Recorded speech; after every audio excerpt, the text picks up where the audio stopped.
Hello and welcome back to Only One Read. It has been a very long time for me.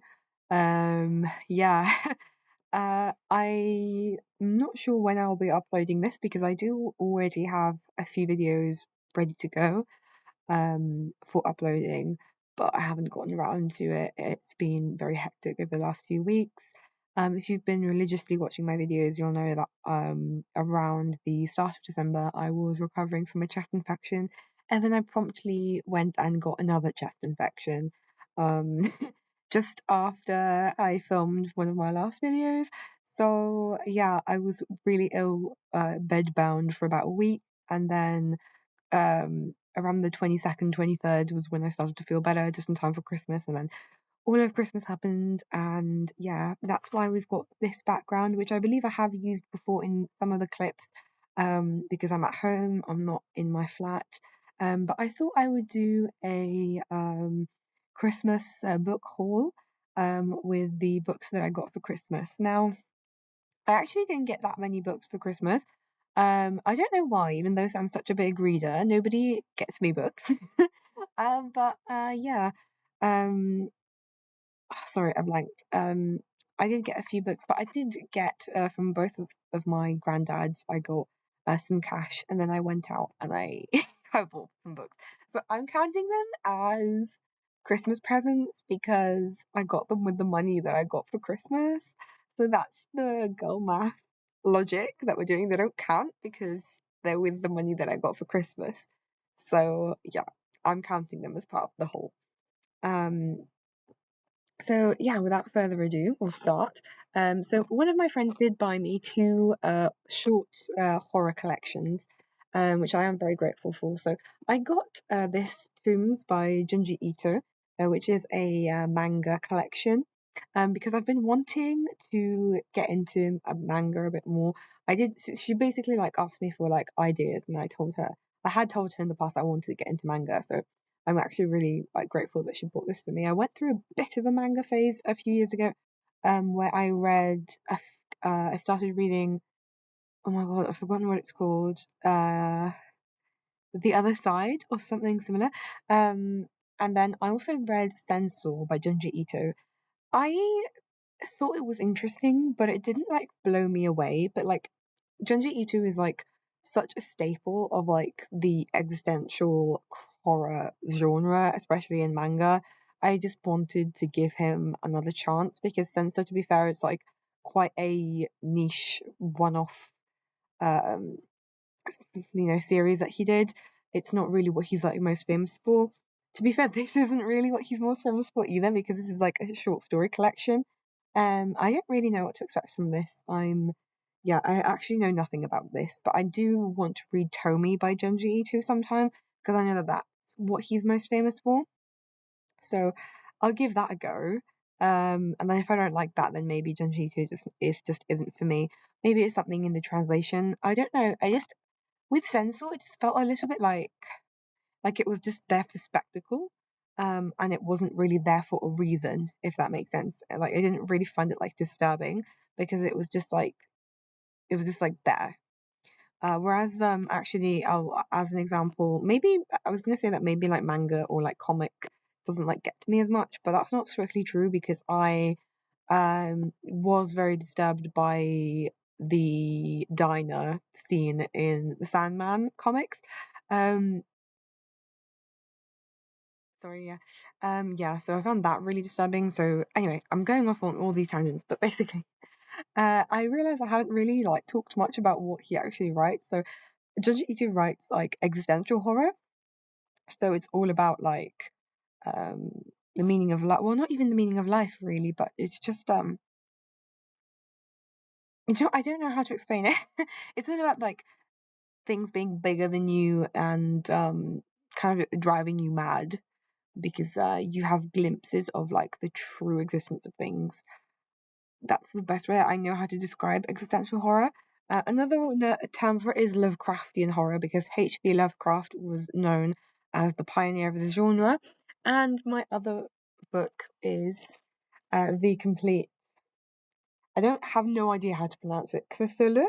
Mythos Tales? I know that that's the name of this like uh divine, supreme, ancient deity like alien. I don't know if it might be this guy on the cover. I'm not even sure. Um, by H.P. Lovecraft, and he was the pioneer of this genre. It's all about kind of your mind boggling with the unknown, the terrifying expanse of like nothingness. It's all about like it's all about the insignificance of humanity in the face of these like monstrous gods. That's what I think it's about. I did start reading, I haven't opened this properly. I did start reading Dagon, which I believe is the first series, the first story in this like series. Basically, I'm not explaining this very well at all. Basically, H.P. Lovecraft, he did all these short stories, but they're all connected, as in they're all relating to like this deity, and they're called the Cthulhu mythos, right, all together, right? As in all the lore is all together. But they're not really necessarily like a series, as in you can read them chronologically, which I believe is what this like collection has done, but it's not really like you can read them all as standalones as well, is my understanding. Um, yeah, I started reading Dagon and it did freak me out a little bit.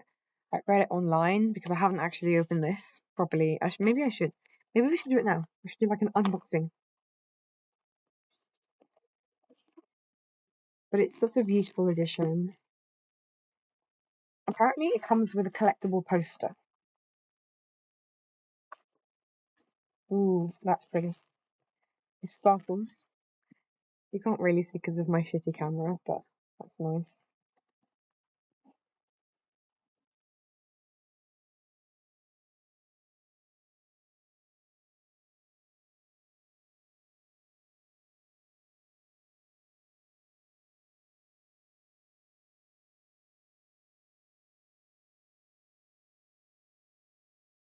Yeah, looking forward to it.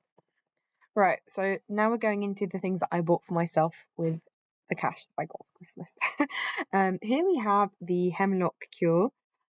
Basically, from what I understand, that this is basically about like women being accused of witchcraft in the 1600s. The blurb reads: Isabel Frith, the village midwife, walks a dangerous line with her herbs and remedies. There are men in the village who speak of witchcraft, and Isabel has a past to hide. So she tells nobody her fears about Wulfric, the pious, reclusive apothecary. I just love historical fiction, and I especially like cozy reads. And I read a very similar book called Cunning Women a few years ago, which I really loved. So yeah, basically, long story short, like I'm really looking forward to this. I think it's going to be great, and I like, you know, books that have like feminist undertones, and anything that's about women being accused of witchcraft when they're actually trying to practice medicine is bound to have some feminist undertones. So I'm here for it. Then I got this beautiful edition of The Picture of Dorian Gray. You can't see it like at all, but it's green with gold lettering, and I don't think me or anyone in my family actually owns a picture of Dorian Gray. I haven't seen it on any bookcase. This is like my family's bookcase behind me. I will have a look, but I really don't think we own it. So yeah, I just thought it would be nice for us to have a copy of it for everybody, mostly me. I definitely want to read this. I'm very into gothic um, novels, and this is basically like one of the originators of the genre. Um, Also, even though I obviously have never met him, I feel like I feel like um, Oscar Wilde is my spirit animal because a lot of his quotes are just like iconic. He said something like "Love is a sacrament best taken kneeling" or something, and I was like, that guy knows what he's talking about. I just feel like I don't know. I've heard really good things about it from people that have very similar tastes to me. I know that Clockwork Reader Hannah, who I love, one of my favorite YouTubers, if not my favorite YouTuber, talks about how this book basically like got her into gothic novels, whereas she didn't used to be much of a gothic novel reader. So yeah, And continuing with the gothic novel tangent, we've got Lucy Undying. I have wanted to read this. I'm sorry, I had this buzzing noise and I thought there was like some sort of insect in here, but I think it's just the lights.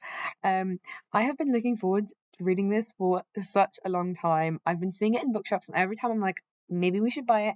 But you know what always ends up happening is I always see it like quite deep into my book foraging, and I'm already like way down with like all the other books that I'm holding, and it's just a big meaty book. I'm like, I'm too tired to pick it up. That's always what ends up happening to me. But I ended up buying it today because I got it from a different Waterstones. I got it from the Waterstones here in my hometown, not the Waterstones that I usually shop at in my uni town, let's call it. So it was positioned in a more accessible area. And basically, what this is it's a reimagining of Dracula, I believe, from Lucy's point of view. I believe in this version, spoilers, even though it's been out for like 200 years, at the end of Dracula, um, this character called Lucy dies, right? But I believe in this, since it's also called Lucy Undying, I'm going to assume that she hasn't died. And I think it's about kind of her life as a vampire throughout the years, I believe. I believe that is what it's about. I won't lie, Dracula was a little bit of a disappointment for me. I read it a few years ago and it wasn't what I was expecting. It was also like infuriatingly sexist. Like I know it was like written in the 1800s by a man, and it's like you know what I mean. Like obviously there's going to be things in there that are like rub you the wrong way a little bit, but usually I'm able to like ignore them. But in that book, like it was so much all the time that it just annoyed me constantly, especially the villainization of Lucy. Um, because it's so obvious that vampirism is like a metaphor for like sexual liberation, especially like women's sexual liberation, and how she was basically punished for that. So there were like paragraphs and paragraphs about how now that she was a vampire, I'm going about this in all the wrong way. By the way, for anyone who doesn't know what Dracula is, it's one of the original vampire novels. It kind of popularized vampirism in Western media, and there's this guy, Dracula, who lives in this castle in like Eastern Europe. Then he comes to England and he bites this young aristocratic woman, Lucy, and then she becomes a vampire. And then everybody around her is trying to like kill her. Well, they're trying to stop her from becoming a vampire, but they fail. So then they try to kill her. And there were like so many paragraphs about like how she's like lost her purity now that she was a vampire, and it was so obviously talking. It was so obviously meant to be a metaphor for like the loss of virginity that it really really pissed me off. Um. Anyway, I'm looking forward to reading this. I love feminist girl boss retellings of things. I don't care that it's kind of like a marketing thing at this point and it's kind of lost its meaning, but I will eat it up anyway. Okay, last one. This is called Emily Wilde's Encyclopedia of Fairies, and from what I understand, this is about a academic researcher who basically discovers that fairies are real, and it's like almost like a field guide. I've heard that this is very like Spiderwick style, and I'm not sure if I think it is based on a book series. I've not read the Spiderwick books. However, I do like the film, and I like the aesthetic of it. And again, this is another recommendation from Hannah from A Clockwork Reader, and I really trust her tastes.